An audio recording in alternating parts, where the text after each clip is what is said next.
قبل البدء من فضلكم اعملوا لايك واشتركوا في القناة إن كان باستطاعتكم ذلك. شكرا لكم. ربي خويا كتوس الغربة يبعد عليهم مكرب خويا، ما تعاملش معاه من الاخر. هذا حسين الذيبي خويا، نهارين هذوما خويا تعارك مع الجزيرية طرحة كامل عرش كامل خويا، يزي فكولو حقه قدموه بعيد على الفتن وكل شيء فهمتني. اما نحكيو الواقع شنو صار بالضبط فهمتني. السيد قال لك كل واحد شنو يحكي الموضوع. السيد قال لك قدموه في فلوس ويخدم عام، قدموه ما حبوش يخلصوه خويا وضربوه وتكتلوا فيه حقروه.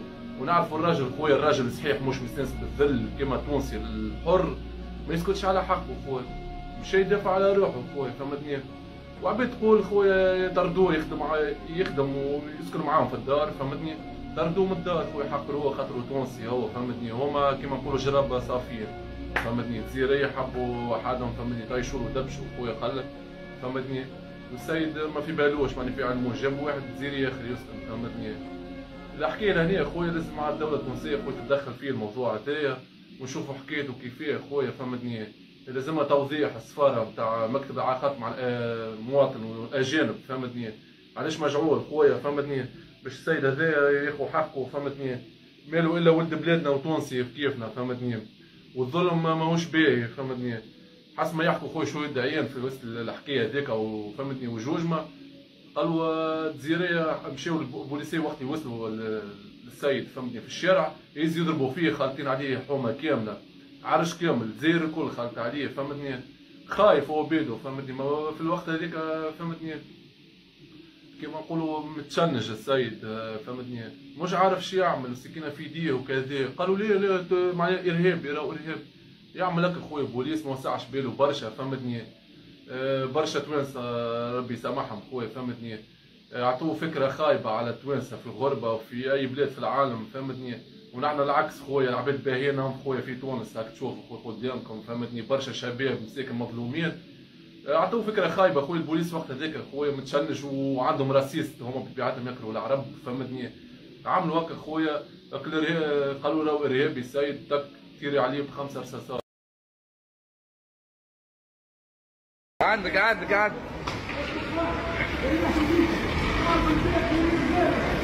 انشغال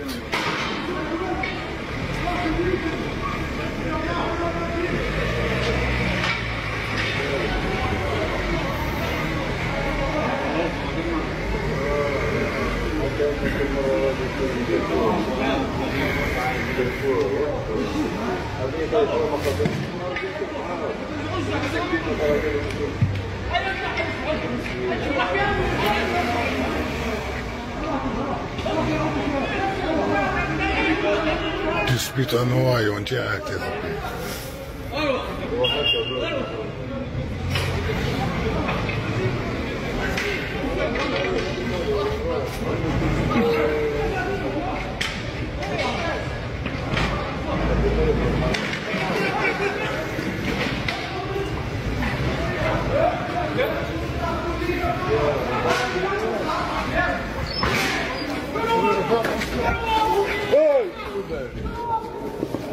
بعدوا على ليماج يا اخي يعطي يشوف.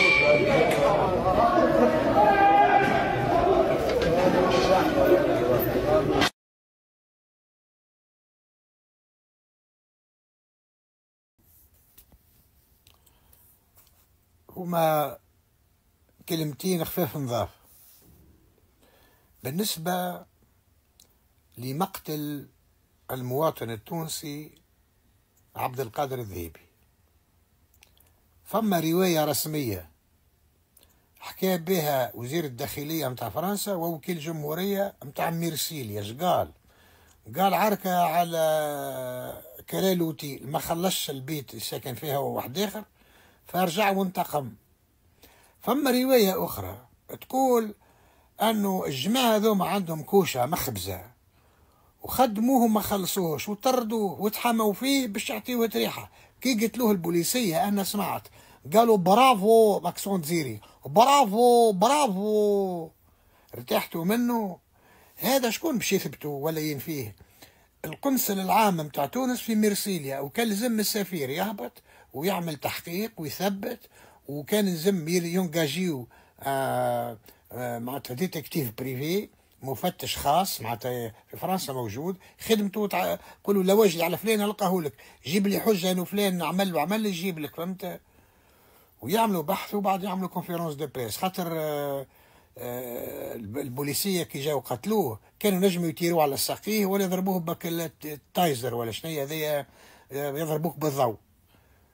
خي هكا مكحف كيما الكحكاح فيه خيوط كي يضرب يخرج هكايا ويكبشوا فيك وفيهم ضوء 20,000 فولت ولا شنو، كان يضربوه بهذاك وكان بعيد عليهم، فهمت؟ هذا دور الدولة التونسية. قتلوا لنا واحد في لاباس يخدم على روحه وكل شيء وعنده حانوت نتاع حجام وكل شيء، قتلوه معناتها جريمة لا تغتفر، سكتوا عليها، فهمت؟ الدولة التونسية تتحمل مسؤوليتها. شكون هل المواطن التونسي تحموا فيه الجزيرية وتحموا فيه حبوا يسكتوه وحكاوا بالاخر مات العبد القادر الذيبي، مات ما عادش يتكلم. هما الجزيرية الموجودين مولا لوتيل ومولا الكوشة ومولا وليلاه يقولوا اللي يحبوا، والغالب هو اللي يكتب التاريخ. دونك هذه مهمة الرئيس نتاعكم يتلهى بالحكاية. سلام على تام زغاولة والفناء، والله يرزيكم في العرب.